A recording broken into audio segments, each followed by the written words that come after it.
Hare Krishna. Please accept my humble obeisances. All glories to Srila Prabhupada. Before beginning this video and addressing the points which were mentioned in the previous slides, I would first like to give my personal history as to how and why I began to distribute Srila Prabhupada's original books. Growing up as a second generation Hare Krishna, I lived close to the university where I received my university education. And in my desire to acquire the mood of an aspiring preacher, I would often invite my classmates home to read the Bhagavad Gita as it is with me, to chant japa and prasadam. During this time, my personal copy of the Bhagavad Gita was this one, which was in print and available up until the early 2000s. And that which we had on hand for those who came to our house was this copy here. As we read, and we'd go around reading out loud and following silently in our books, I began noticing differences between the translations and purports of both books, which I kept to myself and just continued to encourage the programs, the meetings, and the reading, until one day I found a change which solidly convinced me from that point on that I would only distribute this Bhagavad Gita, and I even started going to use bookstores to try and find it so I could purchase it and use it for my Sankirtan. That which I read was in chapter 2, text 61, in the purport, which in this copy of the Bhagavad Gita read, "The so-called yogis who meditate on something which is not on the Vishnu platform simply waste their time." Now, in this copy of the Bhagavad Gita, it read instead, chapter 2, text 61 purport, "The so-called yogis who meditate on something other than the Vishnu form simply waste their time." Now, what I found interesting as I proceeded and I started reading about these changes was what was in the original Bhagavad Gita. This here is an original Bhagavad Gita, reprint of the original, currently published by the Bhaktivedanta Book Trust. And in chapter 2, text 61, purport, it reads, "The so-called yogis who meditate on something which is not the Vishnu form simply waste their time." Now what this told me was that at some point a long-term mistake had been made when changing the purports of Srila Prabhupada's books, since what was in this purport was then changed in the purport of this Bhagavad Gita as it is, and then in this Bhagavad Gita as it is, changed back to the original purport. It might be pointed out by some devotees that this is a small change, or that it's only a few words. Yet this is my personal history of how I came to distribute Srila Prabhupada's original books. It is one of several changes I found in a short period of time, and it is only one of several thousand between the original Bhagavad Gita and the later edition of the Bhagavad Gita, depending upon which edition of the Bhagavad Gita as it is that you have.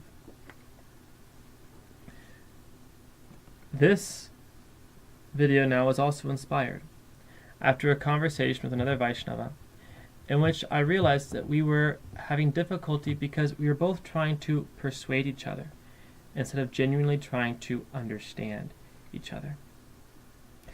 And so I decided to go and look for a video which was very supportive of the posthumously edited books. And after watching it, I went to bbtedit.com as it requested to read the arguments there. And I have taken those which I found to be most prominent or important in this video to address them. All debates which come now are not given as a subtle means I want to specify to persuade anyone. They are simply given so if someone would like to understand the question upon which this video is based, why do first, second, and third generation Hare Krishnas request for, read, and distribute Srila Prabhupada's original books? And why do we continue with this service, regardless of anything we hear and everything we hear? This is so that such a person may understand why we are unfazed by such arguments that we are approached with. Now, upon going to bbtedit.com, the first point I noticed was that the premise, which would undeniably rock solidly authorize any and all future changes and any and all changes we have to the Bhagavad Gita as it is, was lacking. This premise is that Srila Prabhupada personally authorized any and all future changes to the Bhagavad Gita.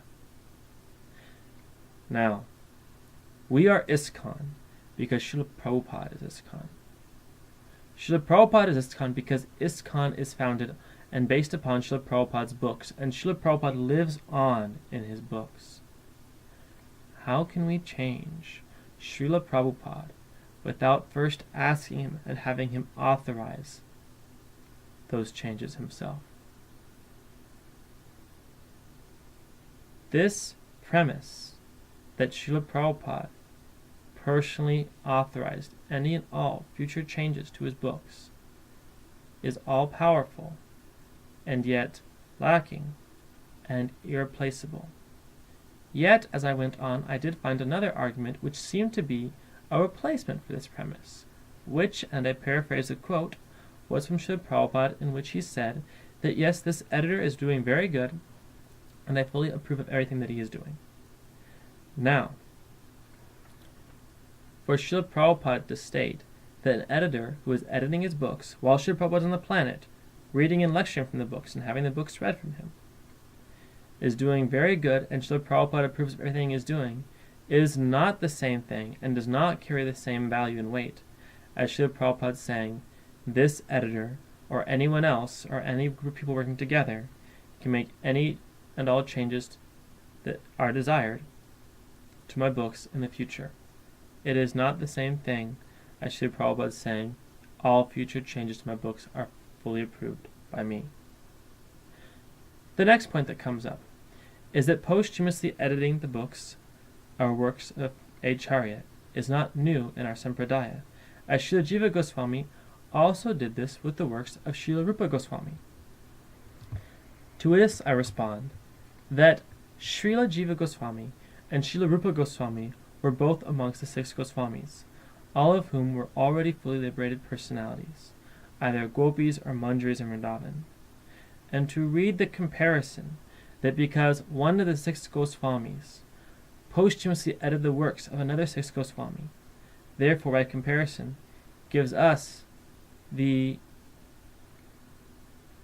example and ability to then posthumously edit the works of our own founder Acharya, by comparison, I find to be embarrassing, because the comparison itself is completely inaccurate. The next argument that brings up, although not given on bbtedit.com, is very common amongst devotees, is Srila Prabhupada's statement of BBT only. Srila Prabhupada wanted all of his books to be published, purchased, and distributed to the Bhaktivedanta Book Trust. Now, when this is brought up, I ask, what were the books that were in print by the Bhaktivedanta Book Trust when Srila Prabhupada made this statement? Now, it may be responded to that with the arguments of bbtedit.com that they're the same books, they have just been edited for the purpose of coming closer to Srila Prabhupada. To this I point out that in 1968 Srila Prabhupada wrote a letter to Raya Rama, in which he said there are to be no pictures of cows being killed in my Back to Godhead magazine. Now, in this current edition of the Bhagavad Gita as it is, there is a cow being killed. This may be refuted and responded to in 2 ways. A. Srila Prabhupada said there are to be no pictures of cows being killed in my Back to Godhead magazine. However, to this I respond that if he said that such a picture would pollute the whole environment of his Back to Godhead magazine, the same argument holds weight for his Bhagavad Gita. Next is that Hare Krishna. Next is that the picture within this scene shows the person with an axe having the head of a cow, and the cow, although having the body and horns of such, has the face of a human. Therefore, it may be argued that it's not technically a cow being killed. And to this I respond that upon looking at the picture, seeing it with my eyes and in our mind, we still see a picture of a cow being killed. Therefore, to the point of Srila Prabhupada's BBT only statement, we respond, what were the books in print when Srila Prabhupada made the statement? And what were the further instructions that Srila Prabhupada gave us regarding the printing of his books that are not currently being followed? To say BBT only is not possible for persons, aspiring devotees and devotees, who wish to distribute Srila Prabhupada's books and their original form, as they were edited under his guidance and used on the planet, because the BBT no longer prints these books. And so to state BBT only is actually more accurately, subtly, a posthumously edited books only statement. Now, it might be questioned in all good intentions and curiosity by someone that, okay, however, there is one original book that is in print by the BBT, the Bhagavad Gita as it is. So why, if that is being printed by the BBT and knowing Srila Prabhupada's BBT only statement, would an aspiring Vaishnava or Vaishnava not get their Bhagavad Gitas from the BBT? In response to this, I point out that Srila Prabhupada made 2 verbal statements regarding corrections he wanted done in his Bhagavad Gita. On August 11th, in 1973 in Paris, Srila Prabhupada was having the Bhagavad Gita read to him, and in chapter 13, in the purport of text 1 through 2, it was read, "Now, the person who identifies himself with the body is called Kshetragya, the knower of the field." To this Srila Prabhupada said, it must say one who does not identify himself with the body is called a Kshetragya. Furthermore, on July 4th, 1975 in Chicago, Srila Prabhupada was having chapter 18 read to him, where in text 44 he specified that Go Raksha must say cow protection, not cattle raising. Both of these corrections, which Srila Prabhupada verbally gave us, were made in the 1975 printing of the Bhagavad Gita, while he was still with us on this planet. However, in the original Bhagavad Gita that the BBT is currently printing, neither of these changes are being made. Therefore, it is not possible for a Vaishnava or aspiring Vaishnava who wishes to distribute Srila Prabhupada's original Bhagavad Gita as it is, with the corrections he verbally gave us, to get his Bhagavad Gitas or her Bhagavad Gitas from the Bhaktivedanta Book Trust. Next point that comes up is that to get books from a source aside from the Bhaktivedanta Book Trust is stealing, because the BBT also takes Lakshmi and gives it to projects such as the Vedic planetarium system. To this I refute it by pointing out that to steal means to take something that someone has in their possession or physically has in their possession. Neither of these apply. A devotee who wishes to distribute Srila Prabhupada's original books cannot possibly steal from the BBT, because the BBT does not print any of Srila Prabhupada's original books, with the exception of the Bhagavad Gita, and in that case does not print the Bhagavad Gita with the correction that Srila Prabhupada verbally requested and gave instructions to take care of. Therefore, it is not possible to steal from the BBT by distributing Srila Prabhupada's original books from another source. The next point that came up in the video, which is very supportive of the posthumously edited books, was that of the original books, and the point that original books in this realm of argument is very important that they are referred to as so-called original books with quotation marks around them, because according to this argument, they're only works in progress, since now we're going back to the original manuscripts. For this I referred to the definition of original, to have something in its beginning state. We are not discussing Srila Prabhupada's original manuscripts right now. We're discussing his original books, although we will discuss manuscripts shortly. Srila Prabhupada's original books are those which we are discussing. There were not a book before this, and to say that they are not original because there's an original manuscript is inaccurate. We're talking about the books, which the manuscripts are not, and therefore we are quite definitively talking about Srila Prabhupada's original books. In reference to the manuscripts, I first state that I will refer to them throughout as such because it has been stated on bbtedit.com that the term rough draft or draft is not used because Srila Prabhupada referred to his works in progress as manuscripts. Now, there are in any work an original manuscript, manuscript in the process, and the final manuscript or completed thesis, book, etc. If someone in a thesis for their PhD completes their work, and then years later, one of their children or grandchildren or some well-wisher or friend comes up and says, "Oh, I will take their final thesis and change it back to what it has in the original manuscript and then resubmit it, that will be much closer to the author himself. This argument is invalid and inaccurate and can be seen to be so with quite some ease. Just as if we take a completed work, a professional or scholarly book, you will see that if we go back to the original form of the manuscript, that original form of the manuscript is as such because it is the first manuscript. Later comes the medium manuscript and finally the book. Going back to an original manuscript does not in and of itself make a book more accurate or closer to its author. However, we continue now along these lines to the point of changes in the translations. Again, the point on bbtedit.com is that these changes are closer to Srila Prabhupada as the main theme goes. However, while we will see that in some cases the translations are closer to the Sanskrit, that by definition does not make them closer to Srila Prabhupada. An example is given of chapter 2, text 30, wherein in the original book, Bhagavad Gita, it says eternal regarding the soul. And Srila Prabhupada lectured upon this on August 31st of 1973 in London, during which in the class he said, yes, here it says nitya, eternal. Now, in the current edition of the Bhagavad Gita, this is taken out.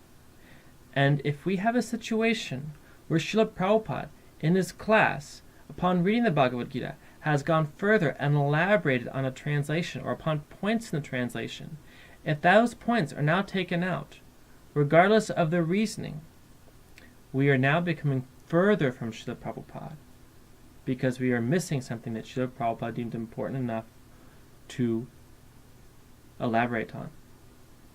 The philosophy, might be said, is still the same. We still believe the soul is eternal. But we are still further from Srila Prabhupada in this case because we are missing something that he gave us. This is only one of many examples. Others are more complex. And ironically, in this example, we are also further from the Sanskrit. As we can see in the word for word, it says nitya, eternal, which is now no longer in the translation.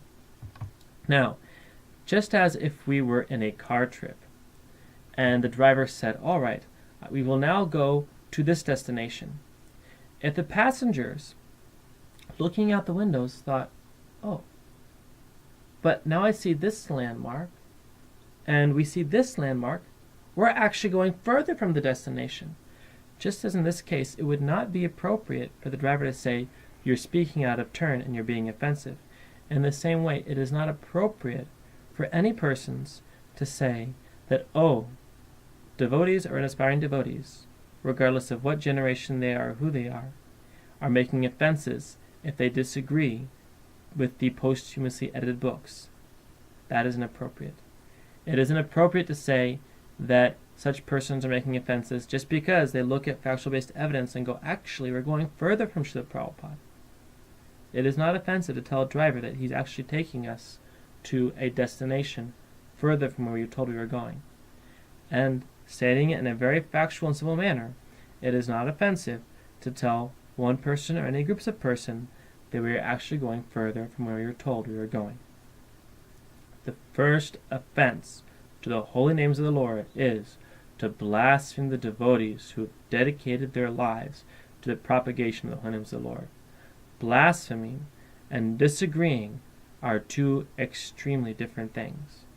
Now, as I was corrected on a recent case, one devotee told me that they were very disheartened that I was promoting the original books and that it was offensive because the editor is both senior to me and also the editor knows his service better than I do because he received it directly from Srila Prabhupada.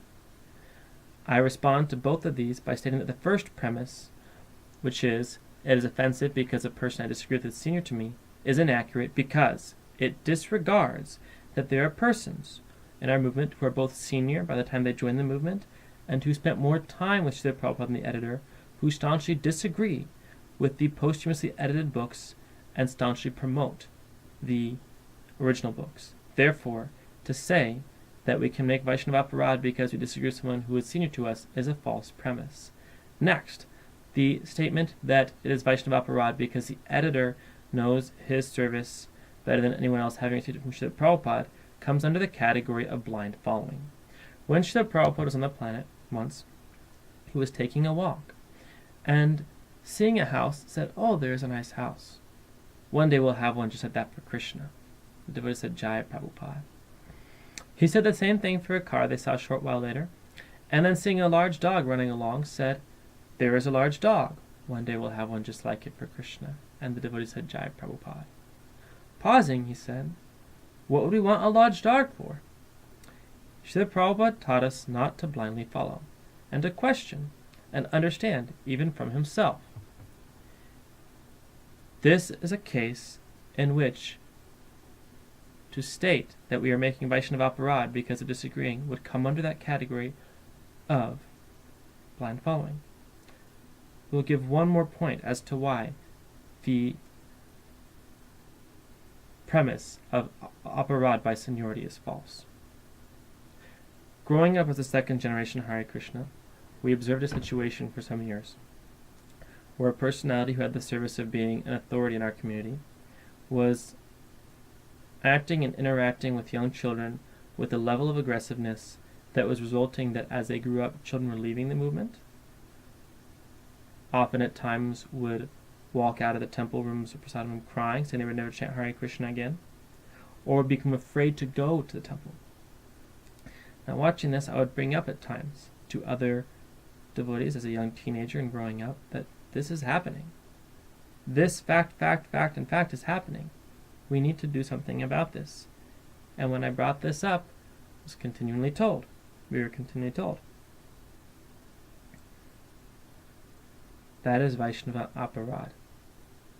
This personality is senior to you in age, senior to you by time in the movement and level of advancement, and has a more tangible service for Srila Prabhupada than you have, or any of us have. And therefore, it is offensive to disagree with or point this out. After some years, I reached out to a personality whose service it is in North America to make sure that little Vaishnavas are taken care of, and explaining the situation to them without giving the name of the personality who I was referring to. I said, this, and this are occurring. These are the witnesses, and these have been the results. Please help me. And then I said, I do not want to make offense, but I really, really need help. And after giving some advice, because it's a delicate situation, they said, we encourage you to look up and understand what is Vaishnava aparad. You are not committing Vaishnava aparad by disagreeing with, and even openly disagreeing with, another devotee's actions, no matter how senior. Now, this video has been made as a point of understanding. Why do we continue in our service? Because these books are our inheritance. Our spiritual granddaddy gave them to us, and we're going to take care of them and want to know every single thing about them. We have our own website now, sankirtanmercy.org, where distributors of original books can send their book scores to bookscores@sankirtanmercy.org by the 2nd of every month to have their scores published. In making this video, it is quite possible I have hurt someone, or possibly offended someone, to which I sincerely ask, please forgive me. I don't want to lose my privilege to chant Hare Krishna, and yet, since there always must be a ramification for hurting a Vaishnava, I request instead, please request to their lordships and to Srila Prabhupada to give me as many painful days as necessary on Sankirtan to purify me. Any book distributor, no matter what books they distribute, can testify that Sankirtan Yajna is called such because it is a fire that we can get purified in. That we get purified in. And we get burnt. So I sincerely request to anyone who I may have hurt to please request their lordships, to please request their Prabhupada, to give me as many hot and painful days on Sankirtan Yajna as necessary, until I can realize that every day on Sankirtan is a blissful day in Lord Nityananda's service. I close with this sweet memory of His Grace Parameshwar Prabhu, my former Sankirtan war chief, who tolerated my anarthas and trained me up. In a morning class, he told us once how he was doing books, and an officer approached him and said, "What are you doing?" Possibly going to ask him not to do books anymore. And Parameshwar Prabhu responded, "I'm serving God. I'm going to keep serving God, and I am not going to stop serving God. The officer said, okay. Parameshwar Prabhu told us we need to have the same intensity. That no matter who tries to stop us or what tries to stop us, we are determined to go forth in our service and distribution of Prabhupada's books. Now, before we go to Mangal Arti, right after we open our eyes, and right before we close them after Gaur Arti, there is one thing that we always can and will agree on. I offer my respectful obeisances unto His Divine Grace Srila A.C. Bhaktivedanta Swami Srila Prabhupada, who is very dear to Lord Krishna, having taken shelter of His lotus feet. Our obeisances unto you, spiritual master, servant of Saraswati Thakur. You are kindly preaching the message of Lord Chaitanya Dev and delivering the Western countries, which are filled with impersonalism and voidism. Srila Prabhupada ki jai.